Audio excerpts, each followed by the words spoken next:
Today I'm here with Michelle Seiler Tucker, best-selling author of Exit Rich and CEO of Seiler Tucker Incorporated. Thank you for being on the show today. I'm really excited to get to know you better and learn from you today. Thanks, Ronna. Thank you for having me on. I just wanted to throw out Wall Street Journal and USA Today bestseller because everybody can say they're a bestseller on Amazon. Yeah, I have a friend who's he owns a publishing company. He's like he can get he it's not that hard to get best-selling on Amazon. You just got to get your category down. So you pick a really tight category and you Yeah. do some decent sales in there. The other ones you can't game them like that. So the fact that you're best-selling on all of the different Wall Street charts is there good. Yeah. is pretty impressive. So I'm glad to have you here. And I Thank always like to start off with just letting people get to know who you are and kind of how you got you. where you're at. So I jokingly, like I said, Michelle, I like to joke and say, hey, you were born, some things happened, and you ended up on a show about buying and selling businesses. Can you fill in the gap on how you ended up here? Sure, happy to. I've been asked this question a million times, and I've practiced along the way because I don't like to talk about myself. I like to talk about how to educate business owners about exiting rich. But anyway, I would say, I wasn't your typical child. Around 7 or 8, I never really played with toys. I didn't play with dolls. I thought it was a waste of time to play with toys. I would walk around with a notebook and a pen, and I would walk up to strangers at the bank, at the grocery store, at church, everywhere, and I'd ask them, "Well, what do you do? How did you get started? How can I get started?" And I was like at 7, 8 years old. So my mom's like, "Oh my gosh, she's going to be the next Barbara Walters," you know. And I'm not Barbara Walters, but I do consider myself somewhat of a reporter because I'm just curious. I've always been curious, and I think that's what makes me so successful in mergers and acquisitions is because I'm like a kid in a candy jar. I can't wait to find out how somebody started their business, from their kitchen table or we're selling $55 million company. It started out of a pickup truck, with a third grade education. So I knew back then I was always going to be an entrepreneur. I knew back then I didn't want to work for anyone. And, so I started your small businesses along the way, like lemonade stands and stuff like that. I always told my mom I'll never get that three letter word job. Um, that I would always be self-employed, but I was wrong, so never say never. I did end up getting recruited from Xerox, and Xerox recruited me as their high volume manager, and then within 6 months they promoted me to regional vice president over the South, overseeing 100 to 150 salespeople. And then I realized really quickly, what am I doing here? I said I would never get a job, and now I'm stuck in corporate America. I love working with clients. I'm a people person. I love problems because I like coming up with solutions, and I like building relationships that last a lifetime. And you're not doing that in corporate America. Plus, you're not getting anything accomplished. So I ended up leaving Xerox, left my six-figure position with great benefits, and went into really franchise sales, franchise development, franchise consulting, started my own franchise business. And I did that. Everybody's like, well, how'd you get in that? Well, I learned a lot about franchising and licensing in the Xerox model because they had all the small agency franchises. And so I'm like, oh, this can't be too hard. So I partnered with some franchisors. I was the equity partner. And I built my franchise development, franchise consulting, franchise sales company. But then Ronald, all these buyers kept coming to me saying, Michelle, do you have an existing business or do you sell businesses? And I kept saying, no, no, no. And all of a sudden I'm like, you know what? If they keep asking for it, maybe I should provide it. And that was back in 2000, 2001. So I've been in this business 21, 22 years. And that's kind of how I got started in M&A. That's awesome. I love the entrepreneurial story, like the background. I have a similar background. I was from the time I could actually, mow a lawn. I wanted to work for my father, who had a painting business. And he told me I was too young, so I grabbed the push mower and pushed it 5.5 miles into town because we lived out in the country and mowed lawns all day. And I would push it back. And after probably a couple of weeks by this, and be honestly, after I got bit by two dogs in somebody's yard, he realized that he'd rather oversee me and I'm a hard worker. So, I, you know, since I could climb a ladder, I ended up working with him from that point. I was probably, I don't know, probably 11, 12, 13 years So old. I you was walk pretty, 10 miles a day? Yeah, just to mow the lawns. Like our next door neighbors. We lived in this little place called Kellyville, Oklahoma. Our next door neighbors all had like 3,000 acres. So we were like a small little farm that had 26 acres. Wow. So I like go to my neighbor. I had one neighbor across the street. I can only see one house, and I guess there's one little trailer house on one side, and then the lady beside us, she had 10 acres, which was the smallest plot of land around there. But like the guys behind us had 3,700 acres. So to do anything, like you weren't going to mow their lawns unless you had a brush hog. So to do anything, I was like, okay, I hear kids make money mowing lawns, and I had done it earlier before we moved out there. As a fact, I had an older cousin and we were mowing lawns, and I moved out there in fourth grade. So prior to fourth grade, him and I went around mowing lawns, and we landed so many lawns that my dad had to come out and help us finish all of them because we had sold them, committed to doing them. And he shut us down because we just couldn't keep up with. We were too young to be doing what we were doing, and Yeah. he's like, "Yeah, stop it." But we moved out to Kellyville in fourth grade. So, and I love the young entrepreneurs. I have a friend who her 6-year-old just had a lemonade stand, and I seen it that she were telling her friends on social media. So I invited the police department, the fire department, everybody could on her social media, and she's got pictures of people lining up. Like this kid had the fire department come by with lights on and stuff. If you look at what happens to little entrepreneurs when that happens, their first try is a big win. We just created, it's his mom mostly that I don't want to take credit for that, but his mom set that up and put him into place, and I just helped market it because I was a friend of the family, and made an entrepreneur for life. Right, once you've got that in your blood, like you did at a young age, you're either born with it or something happened, and it's like you get a win, and the rest of your life, like I can do that again. So Yeah. I love that entrepreneur journey. Let's just talk about Exit Rich because you put a lot of work into that. It's a best selling, and there's some real wisdom in the difference between just selling your company and actually selling your company for something that makes a difference in the rest of your life. Selling Exit Rich is a whole different thing than I sold my company, right? Yeah. 1,000%. And I've written 3 books on the subject. I have another one coming out. And everybody's like, "Well, who came up with that title?" Well, I can tell you this: it wasn't my publishing company, because they're like, "Exit on top, exit on your terms." I'm like, "That's terrible. How about exit rich?" And I'm like, "Oh yeah, that's great." So the reason why I came up with exit rich is just because so many business owners are exiting poor, and the reason I wrote, my third book on the subject is because it's my passion, it's my mission to continue to educate business owners until they get it. I need them to get it. And when I say I need them to get it, Steve Forbes says 80% of businesses on the market will never sell. 80%. That means you have less than a 20% chance of success. If you talk to M&A Source, which is Association for M&A Advisors, they're saying 90% never sell. So you have less than a 10 to 20% chance of success when you go to sell your company. That means that the 80 to 90% that don't sell, or if they sell, they're exiting poor. They're selling for pennies on the dollar. They're closing their doors. They're filing bankruptcy. And that's sad, Ronald, because if you think about it, most of the businesses selling right now and have been selling over the last 20 years are baby boomers. And baby boomers pour their heart, their soul, their energy, their life, work into building their company, and they make huge sacrifices along the way. We're supposed to go in business to have financial freedom.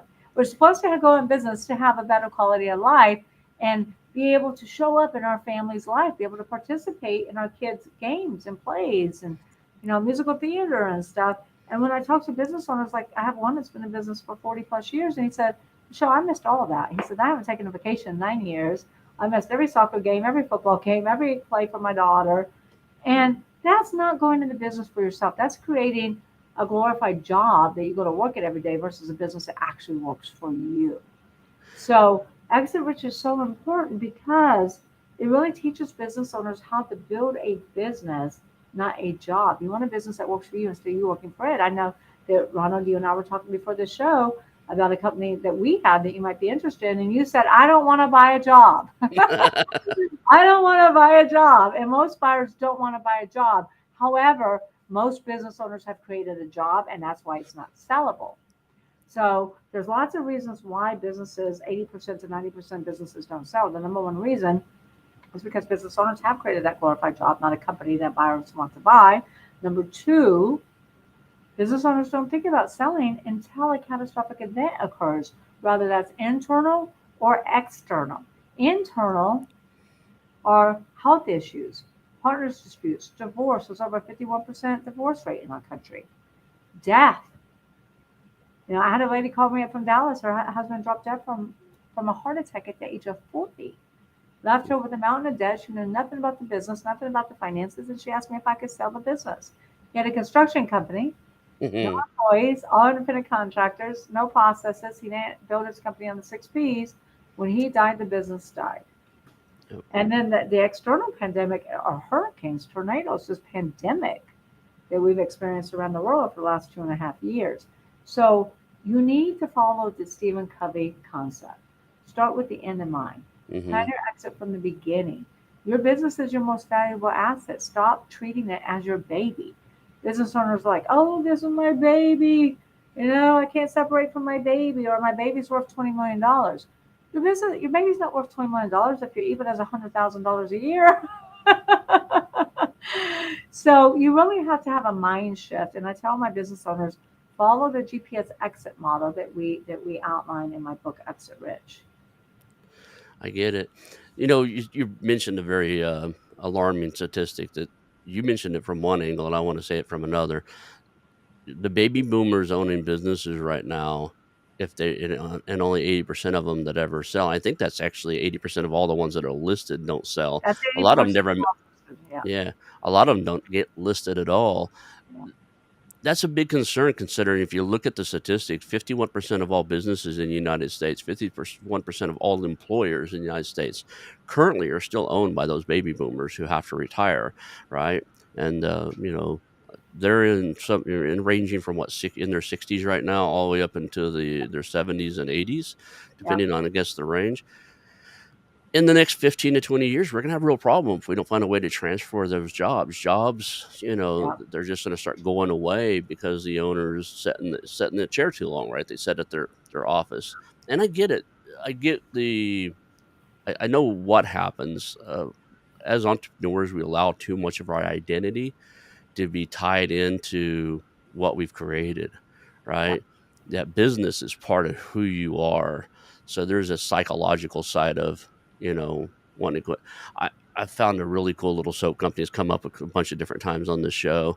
Guy does a few million a year in revenue. Didn't get too deep into his numbers because his wife thinks he should sell, and then one of his best friends connected me with him because they think he should sell. I think he just turned 80, right around 80, and I got him on the phone. He goes, I don't want to sell. All my friends have sold their businesses, die within a few weeks. I'm not ready to die. And he really believes this, right? He goes, I said, so you're just going to run it until you're gone? And he goes, no, no, I'll sell it someday. And I said, you're 80. And I've known this guy a little while. He wanted to be one of the investors in my real estate firm, so I took him to lunch a couple times. So I've got to know him a couple different times, and I was like, so I could be a little blunt with him. It's like you're 80 and you just had a stent put in your neck because you were close to having a stroke, right? So when's the right time? He goes, I don't know, but just not right now. I'm just not ready. All right. Well, that's a huge mistake, and the problem is he's setting his family up for failure, not for success. Yeah. And this gentleman that dropped dead of a heart attack at the age of 40 has completely set up his wife for failure. She's going Yeah. to have to file bankruptcy. And if you don't plan your exit for yourself, at least get smart, build a company that's sellable, build a sustainable, scalable, sellable asset. So if something was to happen to you, it could be sold for the family because the likelihood of the family stepping in and running a company is really slim to none. And companies are not passed down from generation to generation like they used to be. So planning for your exit from the beginning is extremely an intelligent idea. It's just crazy to me because if you think about it, you have kids, right, Rado? Oh yeah. Two of them. And when our kids are born, we plan out their entire life. We plan out, where they're going to go to preschool, where they're going to go to kindergarten, elementary, high school, junior high, high school, college. Some people plan who they're going to marry, and so even financial, advisors, we hire a financial advisor. A lot of us do, and we plan for retirement. And then we take our most valuable asset, which should be your business, and we don't plan for the financial success, the financial exit. so our family can exit rich one day if something was to happen to us. It's financial suicide. And people got to get out of that 80-year-old mindset, and I love the millennials and the Generation X because they're starting really great businesses, SaaS businesses, e-commerce businesses, and they're building it to sell. And they're building it to sell within a few years. One thing they are missing is the solid infrastructure. But other than that, they have the right mindset. They have the right psychology. They're not going in this to be married to their business and to treat this as their baby. So it really does take a huge, huge mind shift. And it's hard for baby boomers because their whole identity has been around their business, like you just mentioned earlier. And then the other thing I wanted to point out that you made a comment to is you're right, it's 80 to 90% of the businesses that are listed. And most people don't know this, but there's over 30.2 million businesses in the United States, employing over half the U.S. workforce. If you lose small business, you lose jobs. You lose jobs, you lose spending power. People stop eating out, they stop spending money, they stop spending money on discretionary. And so before you know it, the economy tanks because of small business. Without small business, over half of our economy will lose jobs. I mean, over the economy will tank because we'll lose jobs. The other thing I wanted to point out that is so important these days that nobody really knows. When I did my research for my very first book, Sell Your Business for More Than It's Worth, I did the research and learned that 85, 95% of all startups will go out of business within the first 1 to 5 years. They're at great risk. But when I wrote Exit Rich in 2019, and I did the exact same research, I was flabbergasted to learn that the business landscape has flip flopped. Startups are not a great risk anymore because you've got millennials and Generation X people come in and starting online businesses. They're solving problems. Their companies are solution oriented to solve problems. They're not just another brick and mortar restaurant or brick and mortar smoothie store or pizzeria. And they're actually solving problems. So now only 30% of startups are going out of business. However, out of 27.6 million companies, 70% of those businesses are closing down every year. 7-0. It's almost as bad as 80% not selling. And the reason for that is because of lack of aim. I call it lack of aim. Aim is always innovate and market. Always innovate and market. And these baby boomers become complacent. They want to keep doing things the way they've always done them. And the reason startups are so successful is because they're innovative. They're different. And lack of aim is always innovate and market. Business owners stop innovating, they stop marketing, they want to do things the way they've always done them. And guess what? Their clients start aging out. They're not buying like they used to. So you really have to innovate so you can appeal to the new generation, which their buying habits are completely different than the generation you've been selling to. So we have a bigger problem in America, even bigger than businesses not selling, and that's businesses going out of business. I one of the things I'm interested in this space is the concept of I've been an entrepreneur for many years. I told you a little bit about the real estate one. Before that, I've had other businesses, and inside of that whole journey of entrepreneurship, I love the origin story. How do people get started? And it's interesting. In the last couple of years, I've interviewed over, probably 200 plus, closer to 300 plus businesses to either acquire them. We had a big roll up project, so a lot of them were marketing companies, and their origin story is something I always like to start with. And I was surprised on how many I refer to as accidental entrepreneurs. They never sat down. They didn't come out of business school. They didn't come out of anything like trained to train them to be a business owner. They were really good at running one particular item or do one particular thing. Somebody bought it, and then somebody else heard about it. They wanted one, and the next thing you know, this guy's producing widgets. He owns a business, and with X number of years goes by, now he's talking to you or me or somebody to sell it, and it was just kind of grown organically. So, to some extent, I had to give up like expecting their books to be perfect and some other stuff to be perfect just because nobody's ever showed them how to do that, right? Mm-hmm. They did it just enough that their their accountant and their tax person was okay with what they were doing, and that's all Mm-hmm. they ever had to live up to. Mm-hmm. So, Yeah, what's I the mean, go ahead? yeah, they're not taught these business lessons, but I will tell you, to a lot of entrepreneurs with a third grade, fifth grade education, that have built a lot bigger businesses than someone with a master's degree. So it's not always about education, it's about grit. It's about grit. It's also about identifying what your weaknesses are and hiring your strengths, hiring people smarter than you, getting the right person in accounting because 3 out of 5 businesses are embezzled every year. So getting the right people in those positions. But I will tell you, my gritty business owners are far more successful than some of them with master's degrees. So I have the show note here that says, "What ask you about your 6 Ps? What are the how to build sustainable, scalable, and sellable business? What are Yeah. those 6 Ps?" Well, first it starts with, and if you're, so do you sell businesses, Ronald, or do you acquire businesses? I acquire them. I actually I'm a buy and hold, or I'm what they refer to as acquisition entrepreneur. I'm looking for things that I could buy. Some things I want to buy and hold, and other things I want to buy, fix, and sell later. So within Yeah, the first but you're 5 years, looking to buy a company, not a job. Okay. exactly. So let's go through the 6 Ps with you in mind as the Hmm. acquirer. I Okay, think that would be fun. let's do it.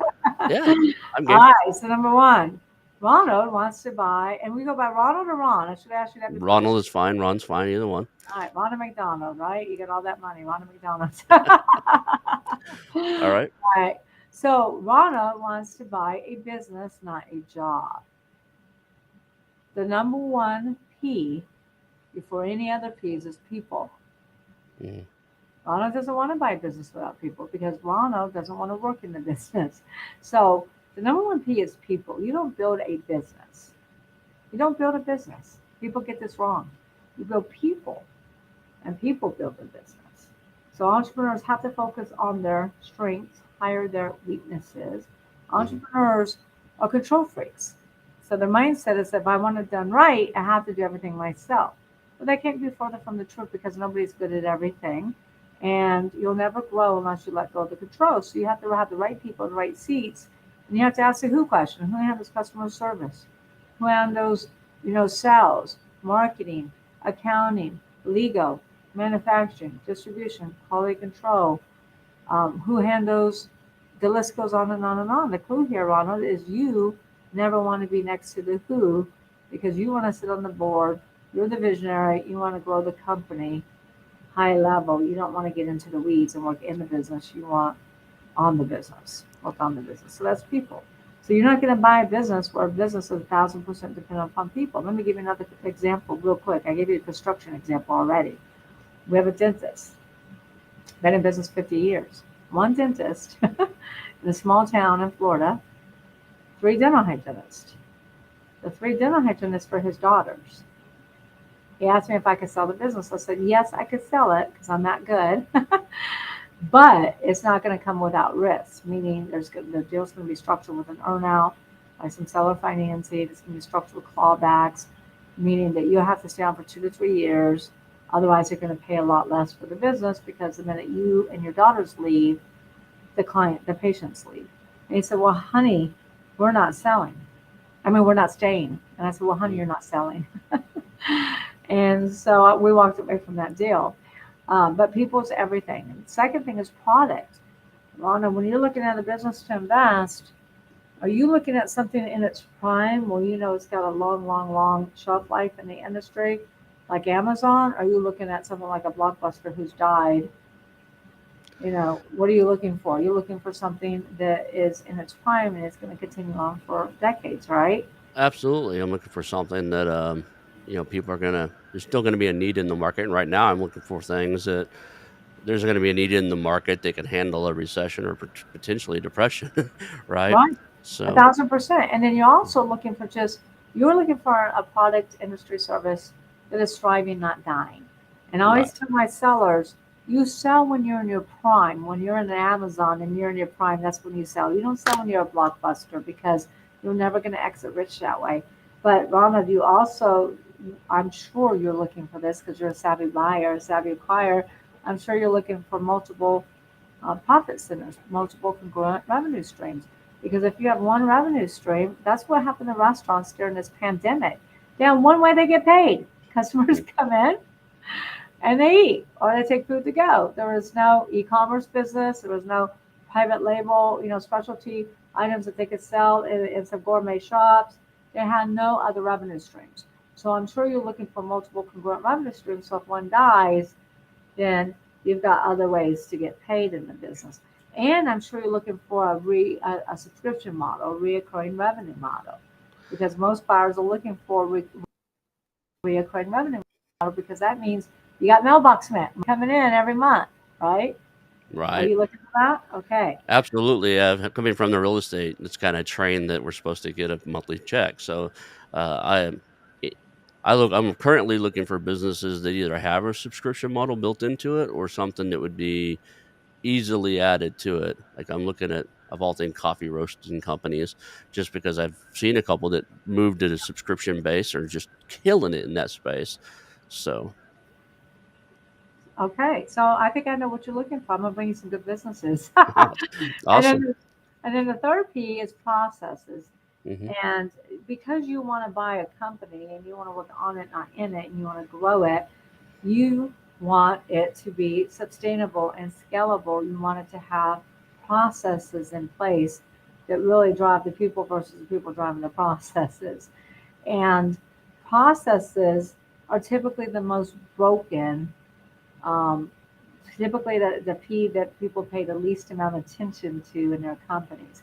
And that's not just small companies. We're selling $55 million company right now, 350 employees, six different divisions. One division has no processes for it, and they told their employees to write up the processes. So you want to make sure that you have processes, but Ronald, not just any process, because business is a competitive landscape, very competitive with these millennials coming in with all their brilliant problem solving, brain trust. And so you want to make sure that you're designing the processes with the customer experience in mind. I'm going to take you back to a movie called The Founder. I don't know if you ever watched The Founder based upon the McDonald brothers. If you haven't watched that, I encourage all of your listeners to go watch that movie. So the McDonald brothers started McDonald's back in 1940, and the founder is based upon their story and Ray Kroc, how Ray Kroc came in. And Ray Kroc came in and really took it away from McDonald's and grew it to what it is today. But it's really important when you design your processes to ask yourself, more importantly, ask your clients, what do you want to experience? McDonald's back in 1940 said, we want our clients to experience fast food restaurant. We want them to experience great tasting food that's hot and fast in 30 seconds or less, because there was nothing at that time. It was all drive up fast food, which is not fast food, the Sonic type restaurants. And so McDonald's designed their processes around that customer experience. And Ronald, they did that back in 1940, but it is the same processes that they use today. And it's why you can eat at McDonald's anywhere in the world and get the same experience. Have you ever been to a doctor's office? The Yeah. doctor's offices design their processes around their patient's experience, or do they design it around the owner's agenda? It's usually around the owner's agenda. Always around the owner's agenda because their hours are ridiculous. I complain Right. every time I have to go to the doctor. Their hours are 9 a.m. to usually 4, and they're closed for an hour for lunch, and then they're usually open half a day on Thursday and closed on Fridays or open a half a day on Friday. So my husband and I own medical clinics, and we did this. We said, okay, let's design our processes around the customer experience, not around our agenda or our doctor's agenda. Our doctors want to work for us or they don't, but you're going to follow this process. So our processes are we're open 3 nights a week till 7:30 at night, and we're open till 2 on Saturday, and we're open all day Fridays. What a concept! And we're very busy. So you really got to design those processes with the customer experience in mind. Now, you also want to make sure you have those processes and procedure manuals. I'm sure, Rana, when you go in and look at a business, you're inspecting those policy and procedure manuals. You're inspecting those employee handbooks. You're making sure the upper level management team have non-competes in place. And you're making sure that there's SOP checklists. You want it to run like a McDonald's or a Burger King. And so this is very, very important. I've seen buyers walk in, due diligence, and look at this stuff and walk out because like, oh, this is too much work. We have to rebuild this company. So very important processes. The other thing that's really, really, really big is, and I skipped the step in product, but I can come back to that. Proprietary. Proprietary is the number one value driver. Rhonda will probably pay more money for a company that is well branded. Because the more well branded your company is, A, the more I can sell it for, but the more revenue that business is going to generate. Look at Amazon. The most valuable brand in the world is, y'all know? Probably Coca-Cola or Pepsi. Coca-Cola's in the top 10, Pepsi's not. Yeah. Apple. Oh, Apple. Yeah, I got it. Yep. $289 billion just for the brand. $289 billion just for the brand. That's not anything else. That's not inventory assets, real estate. That's nothing else. That's just the brand alone. So if you're selling a business, you want to build your brand. The more valuable your brand is, the more I can sell your company for. Also, trademarks. Rhonda, if you're looking at buying a business, I would assume it's important for you to buy a company that has federal trademarks on their company name, their company slogan, their logo, because if not, you can receive a cease and desist letter in the mail, and that says you have to stop using that company name, that slogan, anything that's important to your company, and then you have to start the branding process all over again because the likelihood of you losing in court is pretty great. So you want to go out and make sure you get those federal trademarks. If you have a company, if you're buying a company, don't buy a company without that because it's extremely important. Or if you got to go get that, go get it. Do your research first and discount it from the price of the business. And then same thing with products. If the company has products, like we're selling a company that has multiple products, they're pretty much similar, but they have different trademarks. And each product is exclusive to TJ Maxx, exclusive to Walmart, exclusive to different retail stores. So you can also get a federal trademark on that. If you don't have a federal trademark right now, put the T in. Put the T in behind your name. Put the T in behind your slogan, behind your logo. This is proprietary assets. It can take you from a 3 multiple to a 4 to a 5 to an 8 to a 10. Also patents. If you've ever watched Shark Tank, you want to have a patent because sharks always ask, do you have a patent? Do you have a patent pending? Do you have a utility patent? And we once saw a company that wasn't making that much money for $18 million because they had 18 patents. And then the other big thing is contracts. If you're trying to buy a company that has a recurring subscription model, you want to make sure they have contracts. Now, there's all kinds of contracts. There's vendor contracts. There's distribution contracts. There's franchisor. There's franchisees. There's also, like I said, manufacturing. There's supplier contracts. The most valuable to clients like Ronald is going to be your customer, your client contracts. But here's the problem with contracts. Most business owners, I've never seen a business owner get this right. Let's just be real here. In 22 years, I've never seen a business owner get this right. 98% of all sales are asset sales, not stock sales. Right. If your contract doesn't have a transferability clause and your buyer doesn't agree to a stock sale, you have to go to all of your clients and get them to agree to transfer, to consent to transfer. We got a marketing company's got 2,000 clients. That would be a nightmare. We had a transportation company that we sold in Kansas City that ended up having to go stock because they had 100 clients at like hospitals, nursing homes, etc. I told them their entire process, get transferable language. So you want to make sure you have that transferable language. Also, build up that reoccurring model because like Ronald said, he wants to buy a company that either has a subscription model or at least has the potential that they can build one into it. Subscription model businesses typically sell for a much higher multiple than non-subscription models. And then databases. I mean, Facebook paid $19 billion for WhatsApp, and WhatsApp was hemorrhaging. But WhatsApp had 1 billion users. So buyers like Ronald are looking for those congruent synergies, because a lot of times it's a strategic buy. There's 5 different types of buyers. And they're looking for strategic buys that can help catapult their current companies to the next level.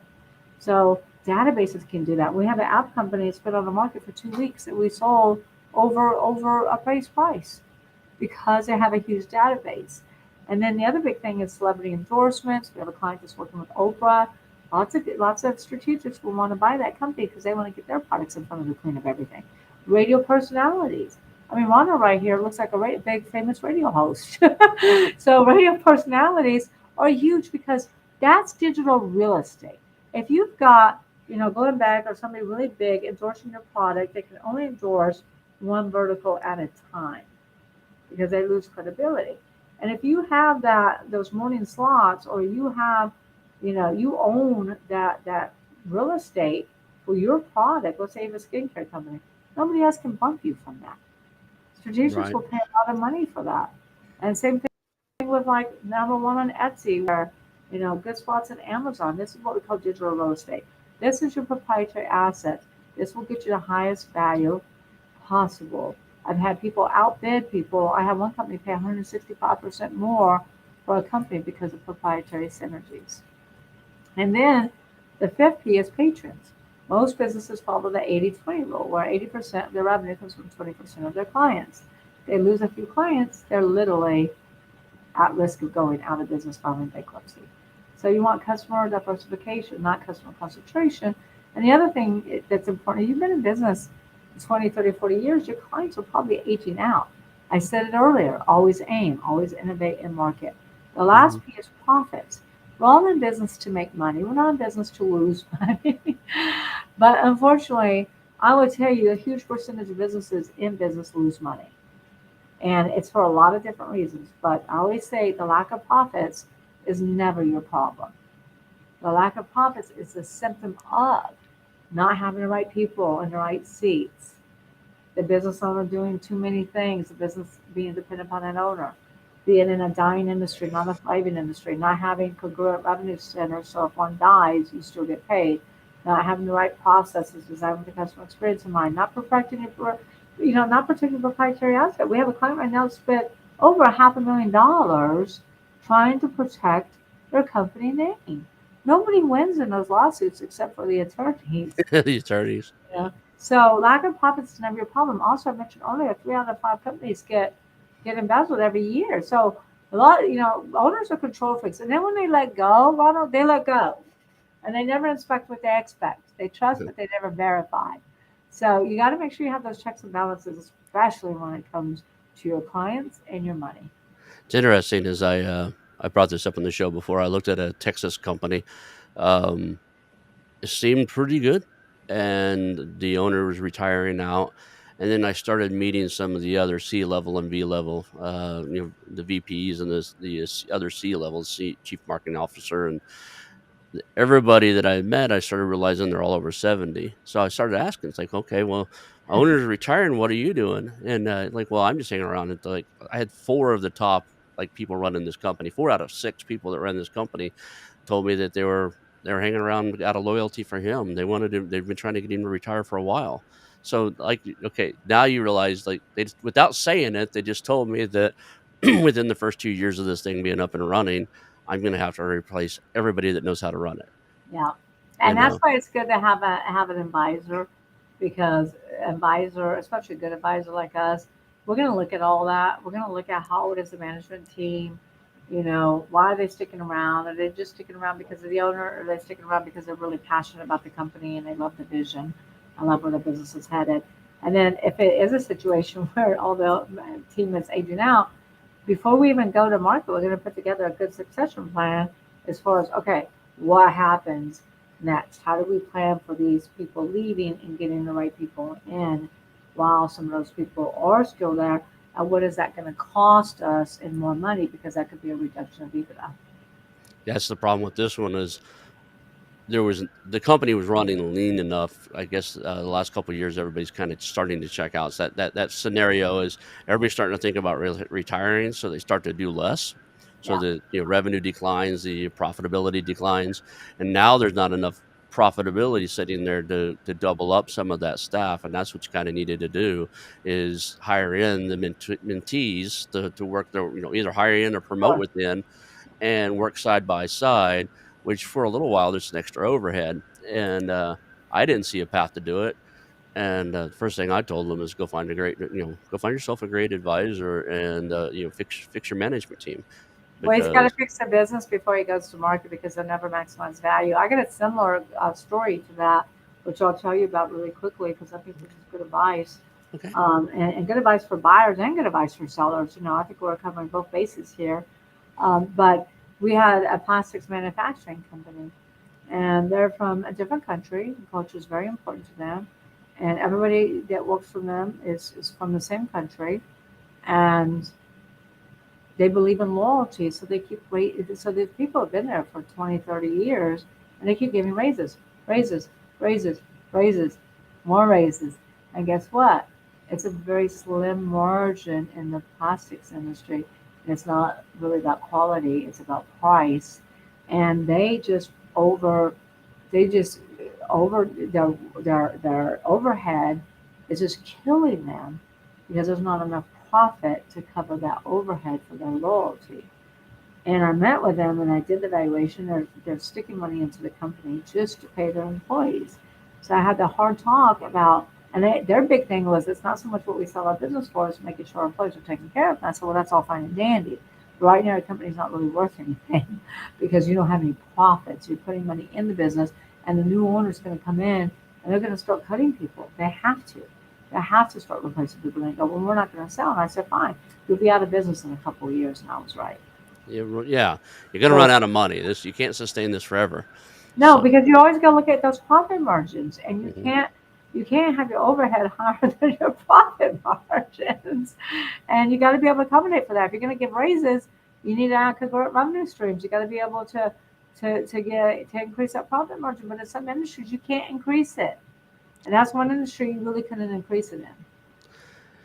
Yeah, I came across one of the first ones I looked at when I got into the space, and they had 55 employees and were churning out about $12 million a year in revenue and had less than $100,000 in EBIT, quite a bit less. And then I looked at the company that was a competitor of them that was like almost making identical products, same industry, a couple different things on the product line were different, and it was in concrete storm shelters and stuff.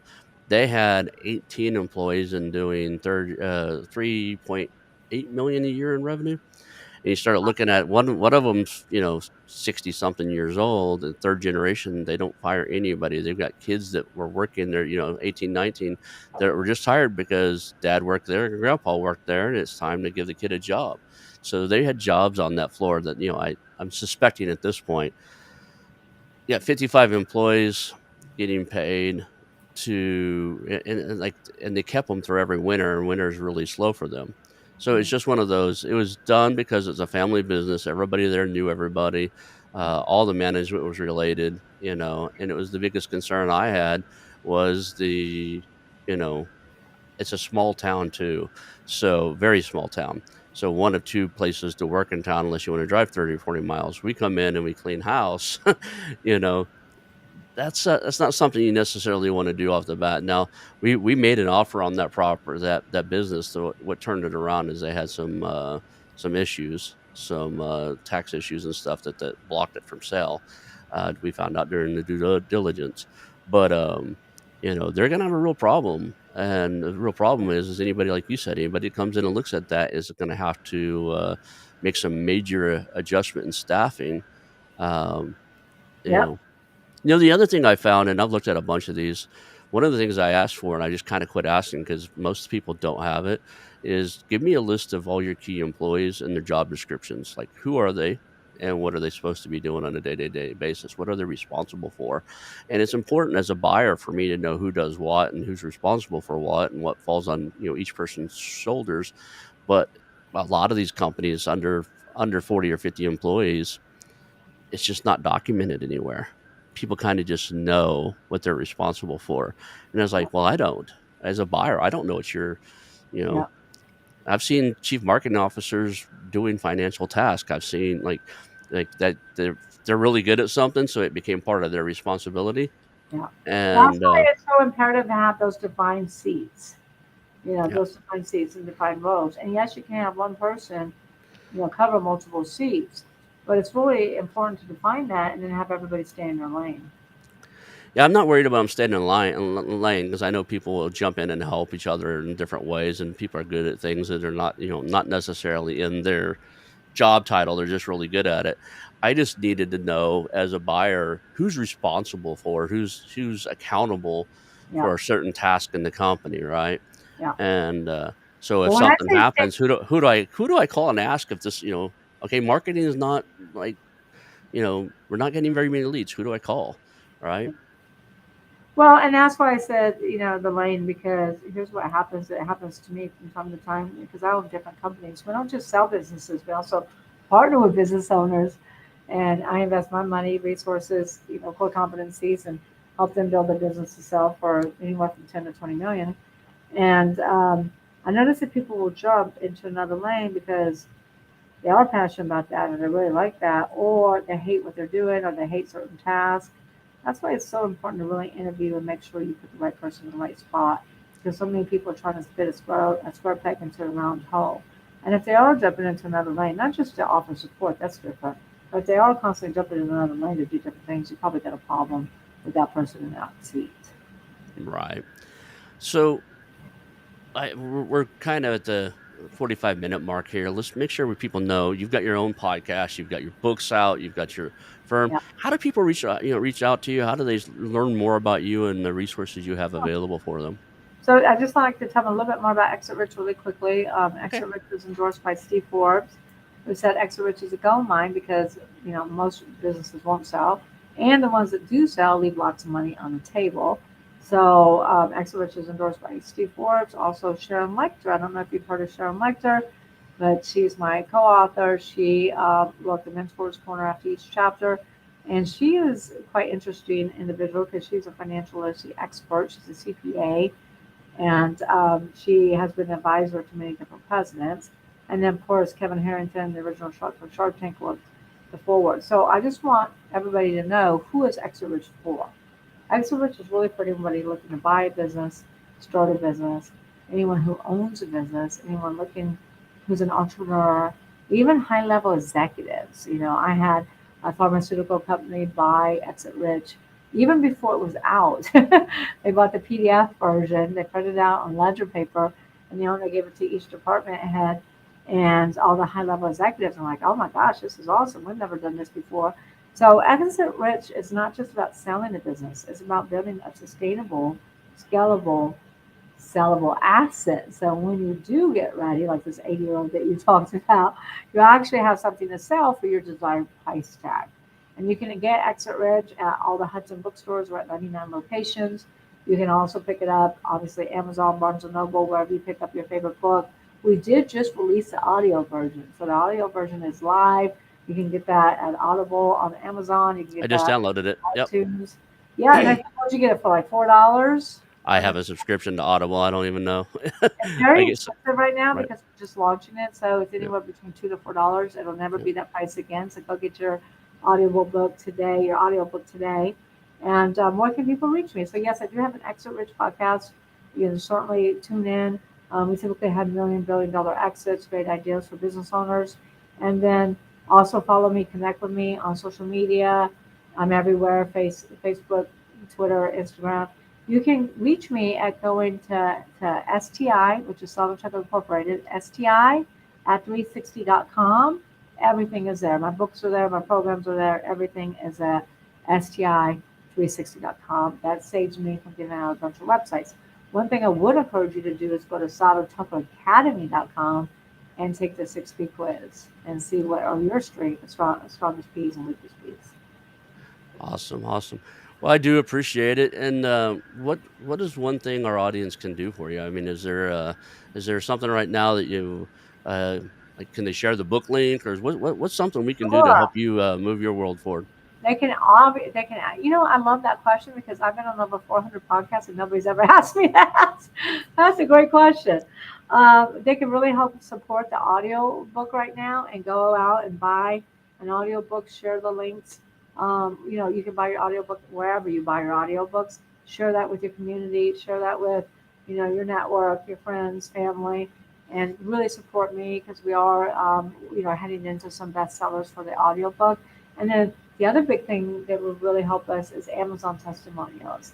So if you've read Exit Rich, if you've listened to it, if it's helped you in any way, that would be phenomenal for us. And then if you know any business owner that's struggling, we have a Road to Exit Rich program where we put them in our program and we really work on their business, getting them to build a solid infrastructure on the 6Ps so that they can sell for the desired price.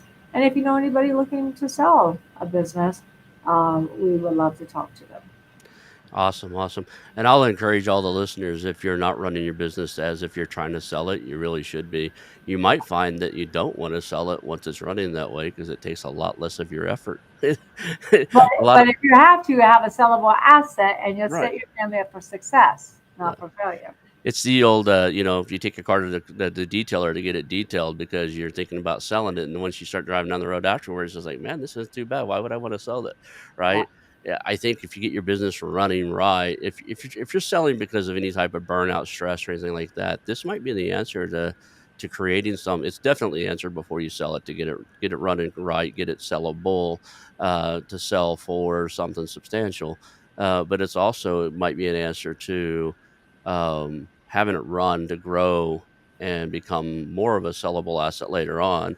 Yeah. I think a lot of times I get a lot of owners like, well, I'm just burnt out on, I want to do something else. And it's because you're in there doing every single thing yourself, right? And then if that's the case, you don't have business to sell anyway. Exactly. So It's like, exit rich is really like the first half of it, Ronald, it's not even about selling your company. The first half is all about, building a sustainable, scalable business. So when you are ready, it's sellable. And if you decide you want to take some chips off the table, a lot of times business owners just they want to take some chips off the table. Or maybe you don't want to be the 100% owner anymore. And maybe you want right, to sell a 60, 70, 80% of your company. And that's what exit rich is all about is what's best for you, and it might not be selling, and that's okay. We're not shoving extra risk in your throat and saying you got to sell your business. But what we are saying is you got to stay in business because we got to protect the United States economy, and we got to continue to import over half the U.S. workforce. That's what I'm saying. You've got to either stay in business, save your company from going out of business, and when you're ready, exit rich, not exit poor. awesome. Thank you for being on the show today. We're going to wrap this up. All right. Thank you for having me. It was a All pleasure. right. That's the show, guys.